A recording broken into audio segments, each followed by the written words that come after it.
How's it going, guys? Thanks for stopping by. Happy Thursday night. Pardon the mess, but I was going to straighten up, but I knew you would understand. You know how it is. Okay. Wasn't even going to make a video this evening, but I got to thinking about um, the process I went through when I was trying to figure out which van to get and all that. And I thought, well, I'll make a video that's geared toward the ones that are thinking about getting into this lifestyle, and they got so many questions about what van to get, how big of a van to get, and just so many questions about how to arrange it and all that stuff. I guess let's start with the size of the van. I had said several months ago, I did a video, I think it was on my 6th month of full-time van dwelling, and I said something like if I had it to do over again, I would actually go with a smaller cargo van.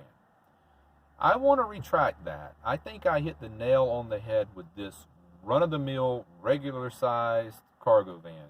Standard top, standard length, just ordinary, average size cargo van. I think it's ideal for me. I don't think I would have been as satisfied in a smaller one. The only thing that still nags me about it is you could get so much better gas mileage with it. But here's the catch. As I sat here this evening in the van, so comfortable, so relaxed, unwinding, I've got a place to put everything. I think it's worth the trade-off for that little less fuel economy, overall comfort. Everybody's got a different comfort balance. But now I still have room to spare. That is true. But I think I did the right thing on that. So if that helps lead you in one direction or the other, so be it. But here's one thing I want to point out is think of if you get a vehicle too small, and let's say it's in the evening time, and is it going to be such an environment where it's so small and so uninviting and so uncomfortable that you kind of dread hanging out for an extended time in your van? That would be a bad thing.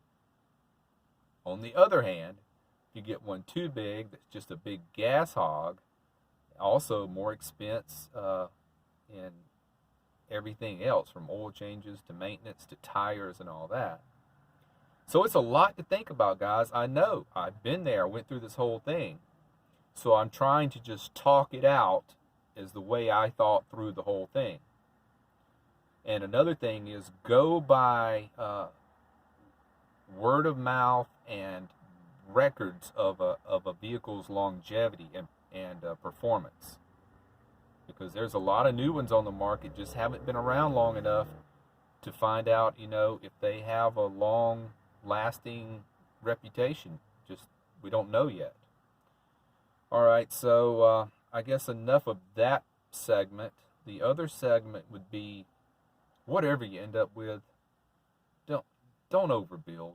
Just I know I like to sit around in the evening before I got my van, and I would actually this is how intense I got about this. I would actually sketch out things on paper. Have any of you guys done that yet? Who's longing for van life, that you're actually sitting around in the evening with pencil and paper and sketching out different layouts for your van? I did it.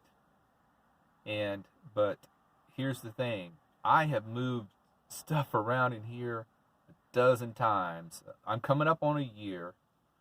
Let's see, January 25th will be a year. So we're just under 11 months as we make this video. So I have moved stuff around in here a dozen times since I laid out my original layout. At one time, I had the battery bank under the bed. It was so hard to get to.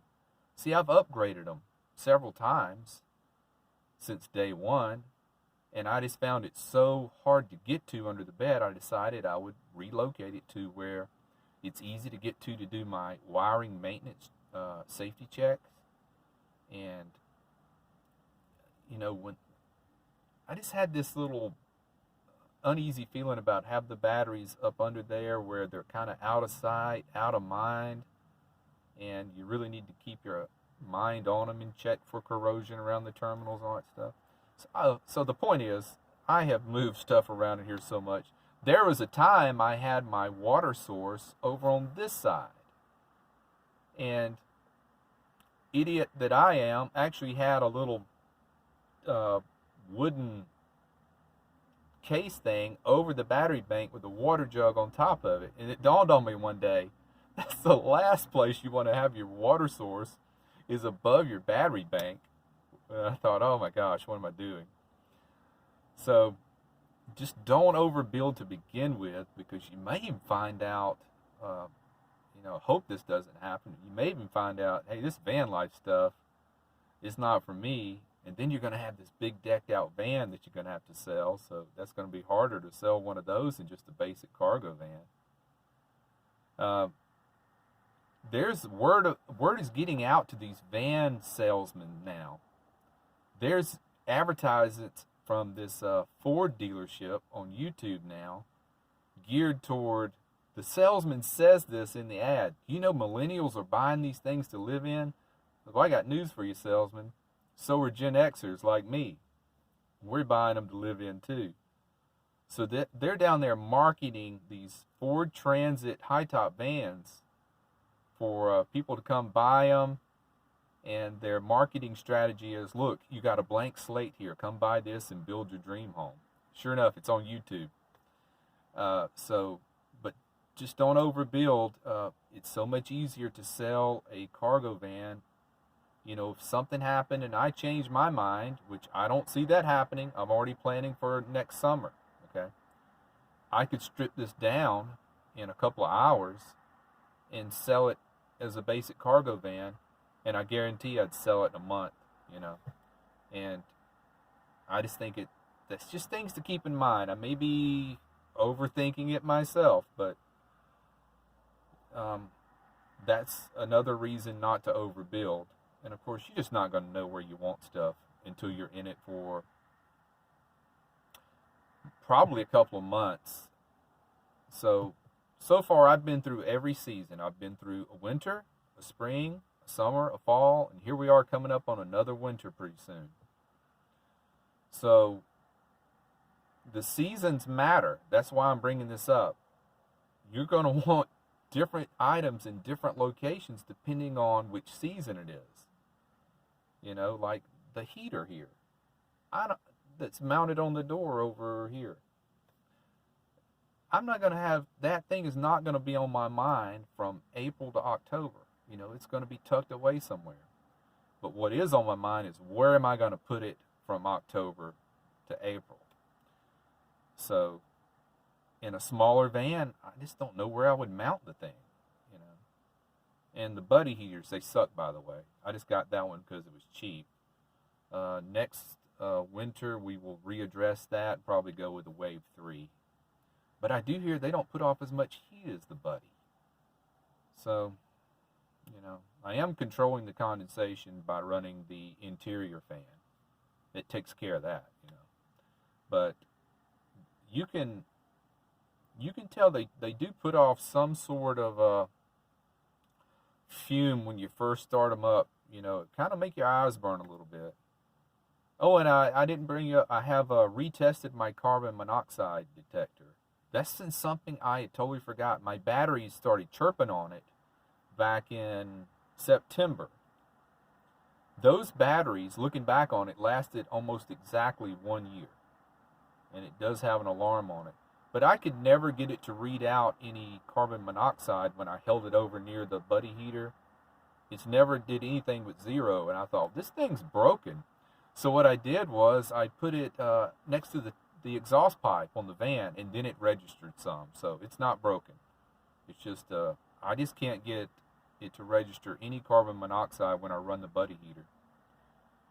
So I was concerned because I did see that story floating around where the guy and his dog died in the van, and the story was the buddy heater did it. But something sketchy about that story, because the photo that was associated with the story was a totally different photo. It was of a guy cooking a a can of Campbell's soup. But the story said he was cooking a roast. I don't know how you cook a roast with a buddy heater. I don't know if he had fashioned a little oven around it and that captured, I don't know. But anyway, it got me thinking I better check my carbon monoxide detector. So it works. So got off track there like I usually do. So let's recap. You're like me. I was totally consumed with my van search. When I was looking for the van, I was thinking about it night and day, you know, making sketches on the paper of how I would lay everything out.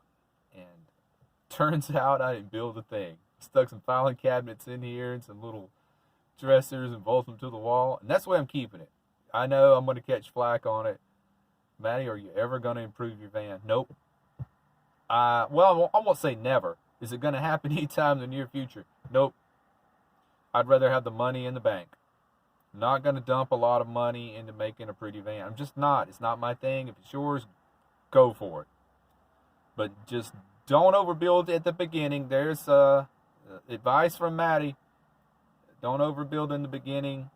After you make your decisions in a while, hey, go all out. Build a kingdom in there, you know, if you want to. So keep those things in mind. Size, gas mileage, comfort level, convenience level. Is it inviting that, factor that into? Are you going to dread sitting in it for a couple hours every evening before bed? Think about that too. And don't overspend your budget. Final advice. Don't overspend your budget. Live within your means. All right, guys. So, like I say, an impromptu video. Hope you liked it. Didn't really put much thought into this one. So, take care. Be well. Smash the bell.